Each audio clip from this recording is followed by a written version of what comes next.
For ladies, you need to be able to know when a guy really loves you. Love is not a feeling.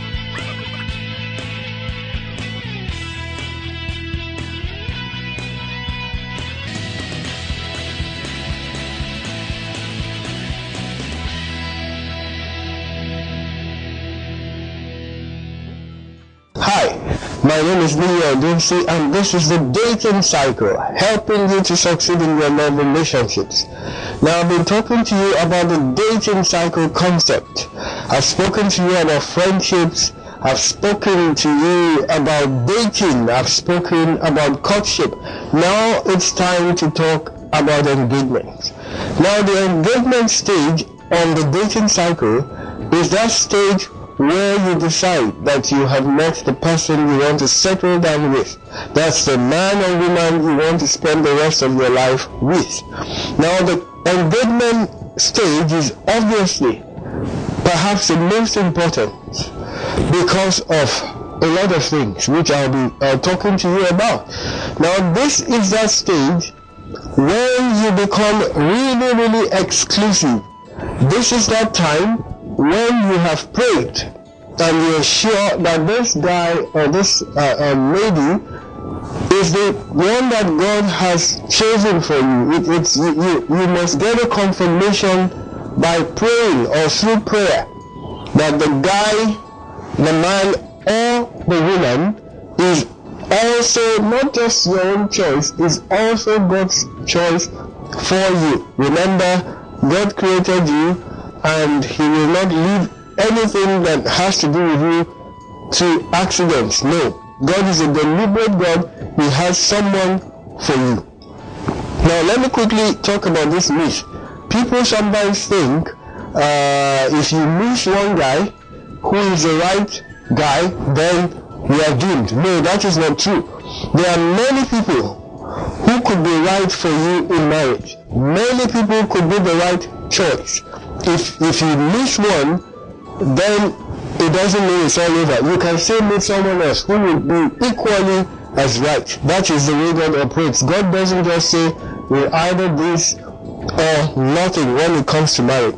Now, that being settled, the engagement stage then is this stage when you must really be sure that this guy or this woman is the one that you have been studying and you've understood so much about them, and you are sure that if you were to take the plunge, you would not regret it.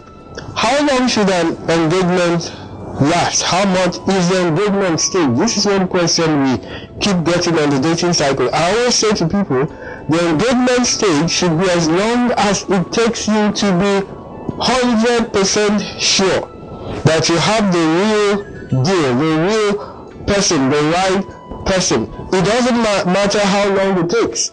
It could be 6 months, it could be 1 year, it could be 3 years, it could be 5 years, it doesn't matter. Don't go ahead if you're not sure. That is, of course, my counsel to you. You see, you must understand that it is a lot easier to break an engagement than to break a marriage. It is a lot easier to break an engagement. An engagement is not marriage. So if you're not sure, you're having doubts, you're having more doubts than you're having assurances, then you need to really reconsider. Maybe you're making a wrong choice.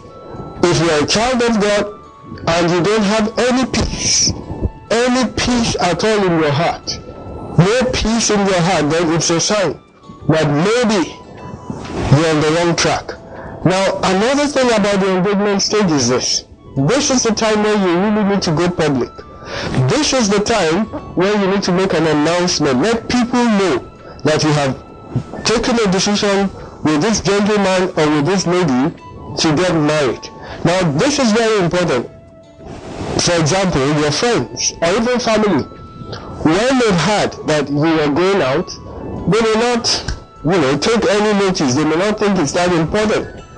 So even if they've had objections, or they do have objections, they may just think, there's no point saying anything.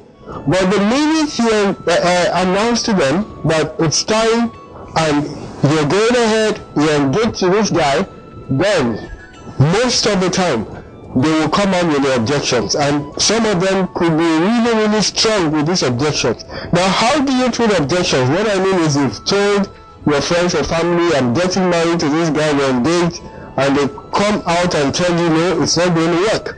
No, we don't agree. No, sometimes even some people, like parents, go ahead and say, over my dead body. How do you react? What should be your reply to them? My advice is this: take it slow and be very, very open. You see, sometimes when we're too close to an object, we really can't see the whole picture. When we're so involved, sometimes it's difficult to see and understand, like people who are not as close.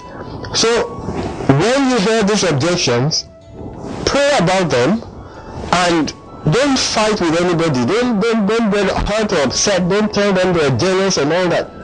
Ask them to tell you, explain to you what these objections are all about, or what this objection is all about. Many times you may find out that they are right. You could find out that they are indeed right. I mean, for example, you are going out with a guy and you've announced that you're engaged, and your mom or dad tells you, hey, this guy, I don't think he's a man for you. And you say, why? And they tell you, look, from what you've told us about him, he's not been able to hold 5 jobs in a year. And you say, well, it's because you really don't understand him. My dear, you may be wrong. There must be a reason why he's not been able to hold 5 jobs in 1 year. You need to take it slow, and you need to find out what really is going on. So when you're open, when you're prayerful, then you consider these objections, and if you really feel they are to no issue, then you can continue, because at the end of the day, it's your decision, it's not their decision. So what I'm going to do now is, don't go away. I'm going to continue. Just stay tuned.